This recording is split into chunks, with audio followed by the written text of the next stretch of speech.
Welcome back to my channel, y'all. And today we're doing the best Korean corn dog recipe, y'all. And don't those look good already off the top, y'all? So I got inspired by a co-creator, Santina Love. Hey girl, make sure you guys go check her channel out. But these corn dogs, this is the first time I've tried them, the first time I've made them, and it was amazing. Look at that, y'all, amazing. And this recipe will be under my Asian inspired playlist, so make sure you go and check this out along with other recipes. Let's go. So I'm starting with mozzarella and the best beef dogs ever, Kirkland's. And then I'm gonna do some chopped hash browns, but you can get french fries and cut them, salt and panko, active dry yeast, sugar, and then some all-purpose flour. And then I am going to use some candy apple sticks, but you can use chopsticks or traditional sticks, but something sturdy. So I'm going to bloom my yeast first. Now it's active. You don't have to do this, but I just do it as a good measure. And then 5 minutes later, as you guys can see, I skewered my cheese and my hot dogs. And then I'm going to mix up my dough.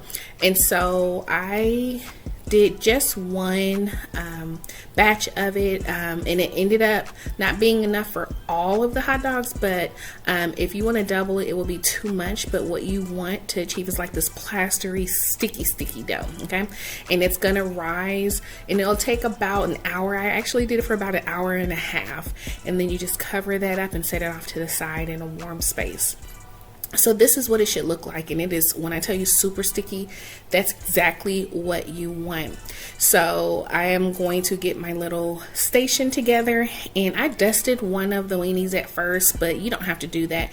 And I am going to show you the struggle, because again, this is my first time. I want you guys to know what to expect if you do this. And so, you know, it always takes practice. So this was the very first one, and yeah, it was a little bit of a struggle, but we worked it out. So I just pat that, and then I'm just going to tap it into those diced potatoes, and you can use your hand to guide it. And then lastly, I'm just going to sprinkle it with some panko crumbs, and that's it. So let me tell you this, while you're doing it, setting it aside, the batter is super sticky. So you want to put it into the freezer in between batches. But ultimately, as you can see, I just started kind of using the sides to smooth it, and then it got a little bit easier. So I'm going to finish making the rest of my dogs. While I do that, go ahead and use this opportunity to click that subscribe button if you have not already. And thank you so much to all of you guys who have already subscribed and are following my videos. I appreciate you guys so much. And shout out to my fellow creators. Hey, y'all. So after that's done, I did put them in the freezer for about 5 minutes just so they can kind of keep their shape. And so as you can see, I'm just going to fry them. When they start to turn golden brown on the sides, you just give them a quick flip. And it is that easy. So delicious, you guys. Look at that. And there it is. And so traditionally, you'll sprinkle with some sugar.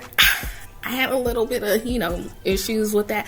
I'm not going to do that. I put a little salt on the potatoes and some salt, some ketchup and mustard, and that's it. But y'all, look at this, y'all.